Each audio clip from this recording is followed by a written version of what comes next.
박앵커의 출근 전입니다. 오늘을 다뤄볼 이슈는 무엇일까요? 어젯밤에 밤새도록 공부를 했습니다. 열어보시죠.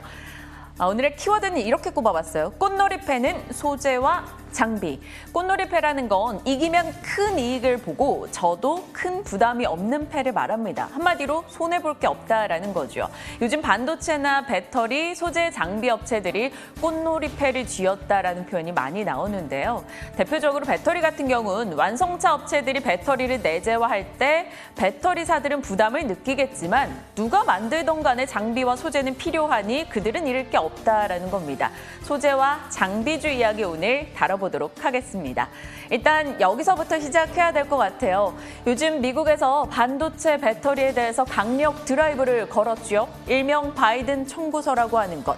미국 투자 확대 압박을 끊임없이 강조하고 있습니다. 미국은 지금 자국 중심의 공급망을 확보하기 위해서 이러한 압박을 계속 넣고 있는 상황이고요. 그러다 보니 그에 화답해서 글로벌 기업들은 미국의 투자를 늘려나가고 있습니다. 미국이 왜 이렇게 배터리 부분에 유난히도 집착하는 것으로 보일까요? 이유가 있죠. 바로 미국은 유럽이나 중국 대비해서 친환경차 시장이 덜 컸기 때문입니다. 유럽이나 중국은 진즉에 이 정책적인 뒷받침으로 인해서 이 시장이 좀 빨리 컸죠. 전기차 지난해 판매량을 보면요. 압도적인 차이가 있습니다. 중국은 120만 대, 유럽은 140만 대, 미국은 30만 대에 불과했었죠. 그런데 앞으로 이것을 강력히 늘려갈 거야라며 경고장을 날린 미국. 골드만삭스는 2030년까지 480만 대, 2035년까지는 800만 대 미국에서 전기차가 생산될 것이다라고 이야기하고 있습니다. 이 시장이 그렇다면 열린 것인데 여기에 기술 유출 우려 때문에 우리가 몸 웅크리고 있기도 좀 어렵겠죠. 국내 배터리사들은 미국 시장에 대한 강력한 투자 의지를 내비치고 있습니다. 어제도 소식이 전해졌었던 것처럼요.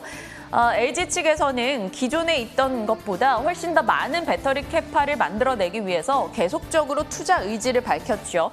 GM과 오하이오주에 1차 공장을 짓고 있는 상황임에도 불구하고 테네시주에 2차 공장을 지을 것이다라고 밝혔습니다. 구체적인 사항은 오늘 소식이 전해지겠지만요. 이 테네시주라는 것도 눈에 띄어요. 테네시주는 주변에 폭스바겐, 포드, GM 등의 공장과 인접합니다. 이 자동차 밀집 지역에 거기 배터리 거점을 세웠다라는 것만으로도 LG 측의 의지를 확인할 수 있고요. SK도 이번 소송 합의로 인해서 이 조지아주 공장 다시 기대가 쏠릴 수밖에 없겠죠. 그리고 1차 투자 금액만큼 또 투자하겠다라고 밝혔습니다. 이런 배터리사들의 투자 소식이 배터리 업체들에게는 긍정의 시그널이 되겠죠. 하지만 그 다음 단계로 가본다면 결국 또 소재와 장비주 얘기를 우린 빼놓을 수가 없습니다.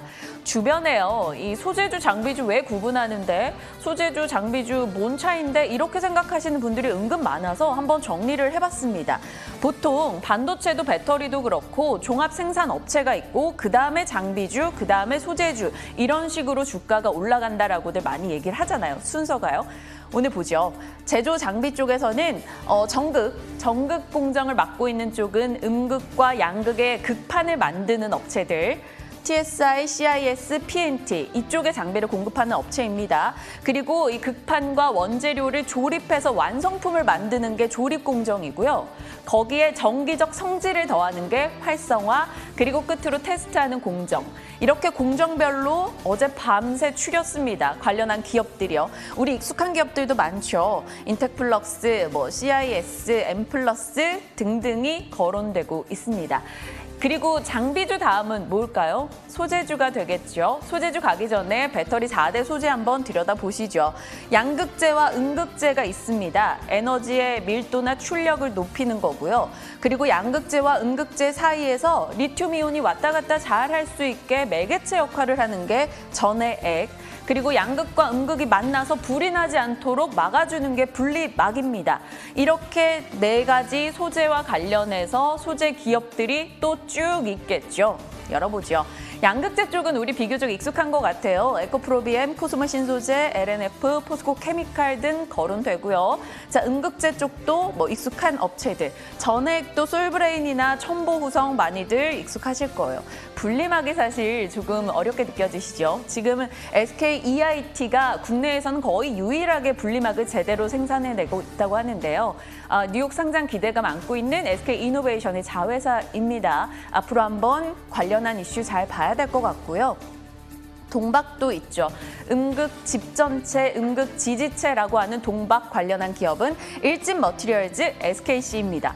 너무 많지 않으세요? 장비주, 소재주 뭘 골라야 되지? 무슨 공정의 종목을 골라야 되지? 사실 박앵커는 동박을 좋아했죠. SKC, 박앵커의 퇴근 전 프로그램에 이 추천주는 아니고 도전주였죠. 도전주이기도 했던 SKC가 1월 25일경에 제가 도전하겠습니다 라고 외쳤고 그때 당시에 15만 원 정도 목표가 봅니다 했는데 일단은 어제 고점 기준으로 15만 원을 터치했었더라고요. 그래서 SKC 2차 목표가 18만 원으로 다시 한번 계속 도전을 이어나가 보겠다라는 생각이 듭니다. 미녀는 석류를 좋아하고 박앵커는 동박을 좋아하는데 SKC 한번 어떻게 될지 우리 관전 포인트 놓고 한번 지켜보죠. 수많은 종목들 가운데 뭘 투자해야 될까 고민하시는 분들이라면 각자만의 스토리를 세워보시고요. 저는 SKC 이런 맥락에서 좋아합니다. 키움에서 LG와 SK 소송 합의 최대 수혜는 SKC라고 말합니다. SKC가 갖고 있는 사업부가 화학과 반도체 소재 그리고 동박인데 세 가지 모두 다 잘 되고 있어서 실적 기대가 높다라는 거예요. 1분기 10년 만에 분기 최대 실적이 기대된다라고 하고요. 5월 반기 리뷰 MSCI 지수 편입 기대감도 갖고 있습니다. 그리고 저는 개인적으로 이 이슈 좋아해요. 친환경 플라스틱 사업 확대에 따른 수혜 볼 수 있지 않을까. 키움에서는 목표 주가 20만 원 정도 제시했더라고요. 추천주 개념 아닙니다, 여러분. 여러분 관심주로 놓고 박앵커가 이 종목 이런 얘기했는데 한번 우리도 지켜보자. 이렇게 보셨으면 좋을 것 같아요. 일단 SKC 어제장에는 1% 정도 밀렸습니다. 15만 원 넘어갔다가 14만 7천 원권에서 종가 형성을 했는데 많이 올랐죠. 그래도 더 갈 수 있지 않을까 기대는 가져봅니다. 여러분도 같이 지켜봐 주세요. 자, 박앵커의 뇌피셜 열어보죠. 2차 전지, 배터리, 소재, 장비 종목 너무 많아요. 이 중에 뭘 사면 좋아요? 이렇게 카톡을 보냈습니다. 메리츠의 김경원 과장님 자세하게 답변 주셨어요. 배터리 내재와 우려에서 자유로울 수 있는 소재는 동박입니다.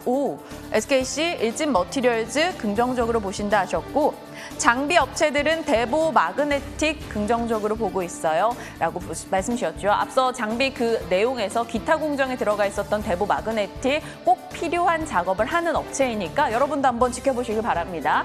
다음 두 분의 답변을 들어보면 두 분은 소재 쪽에 집중을 해주셨어요. 정원정 차장님, 코스모 신소재, 전방산업 업황 호조에 고객사 증설 수혜가 있어서 기대해볼 만하다라고 의견 주셨고 한국투자 김민진 팀장님, 배터리 소재는 LNF가 대장이죠? 라고 답변 주시기도 했습니다. 여러분은 2차 전지 장비 소재 중에 뭘 선택하셨는지 그리고 그 안에서 어떤 공정에 어떤 소재 관련주를 선택하셨는지 궁금합니다. 유튜브 채팅창에 글 올려주시면 같이 이야기 나눠보도록 하죠.